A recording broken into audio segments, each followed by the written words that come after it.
All right, welcome. Today we're digging into a really different way of thinking about leadership development in law enforcement. The whole idea here is that the challenges facing departments today aren't about a lack of individual strength, but a major gap in how we prepare leaders for the incredibly complex worlds they have to navigate. I mean, think about it. Today's law enforcement leaders are facing what you could only call a perfect storm. They're dealing with unprecedented public scrutiny, a massive staffing crisis, and just immense psychological pressure, all at the same time. It's a mix of challenges that's pretty much unlike anything the profession has seen before. And, this perfect storm, it's having some serious consequences.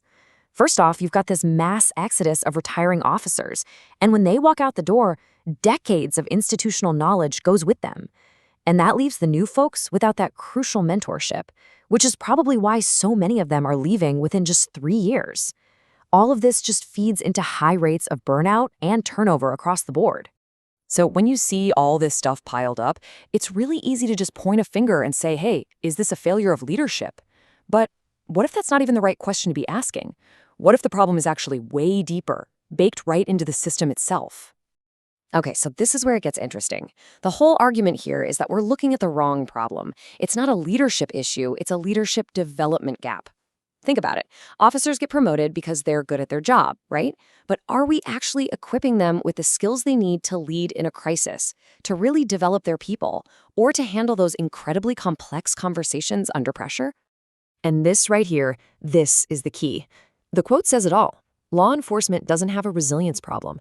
It has a resiliency training gap. The argument isn't that officers aren't tough enough.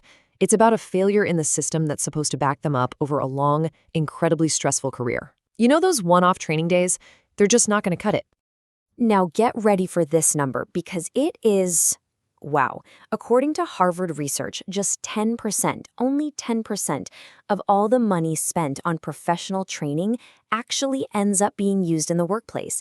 That is a staggering amount of time and resources just lost in what's called the transfer of training gap. So why is that number so low? Well, the research points to 3 big systemic roadblocks. First, if leaders aren't truly bought in, they can accidentally block change. Second, the systems in the department, funding, follow-up, they're often not set up to support these new skills. And finally, and this is a big one, there's no coaching to bridge that gap between what you learn in a classroom and how you actually use it on the street. Okay, so if just checking a box on training is the problem, what's the fix? The answer that's being proposed is a huge shift in how we think about this. We need to stop seeing resilience as just a personal trait and start treating it like a core organizational strategy. And this slide really breaks down that difference perfectly. You've got a resilient leader on one side. That's an individual, someone who's good at managing their own stress. But then you have resiliency leadership. That's totally different. That's an organizational approach. It's about training a leader to coach their own people to perform under pressure and to build a culture where everyone is supported. So, this is a proactive model, right?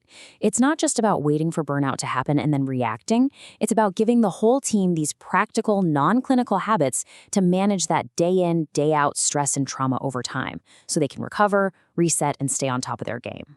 And this whole approach is really built on 3 core pillars. First, you have transformational leadership. That's leading by example, creating a shared vision, and really focusing on developing each officer. Second, the 3 C's of hardiness, seeing a challenge as an opportunity, focusing on what you can control, and staying committed to the mission. And third, and this is what makes it all work, formal coaching training. This gives leaders the actual practical skills to guide tough conversations and develop their people.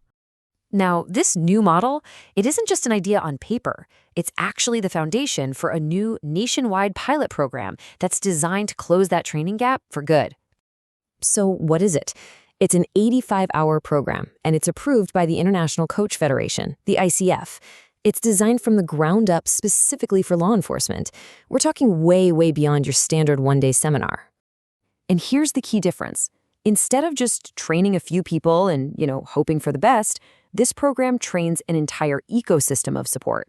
The goal is to build a structure of resilience within and around the department. This chart really shows you what that systems approach looks like in practice. The pilot program is training 200 sworn officers to become these embedded coaches. But they're not alone. They're supported by 50 retired officers, 50 mental health professionals, and 50 external coaches, all of them formally trained to create real, lasting change. And listen, this isn't just some newfangled theory. After a huge 13-year review of its own resilience program, the U.S. military's own research from Walter Reed basically said the same thing. Resilience training, without a built-in leadership and coaching piece, it just doesn't stick.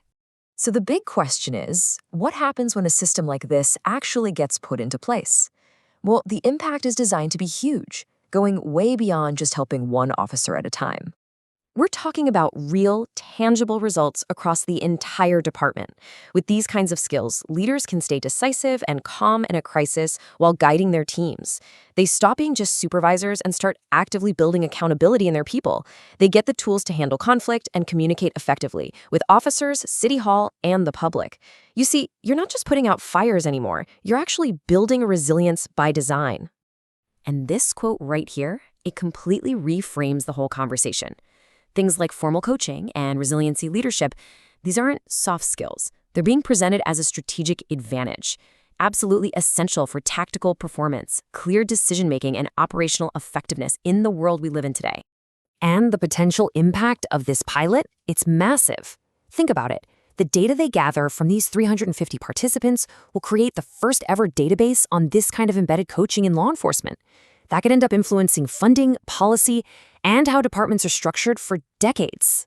So at the end of the day, the program leaves current leaders with this one big question. It's framed as more than just a chance to fix a problem right now.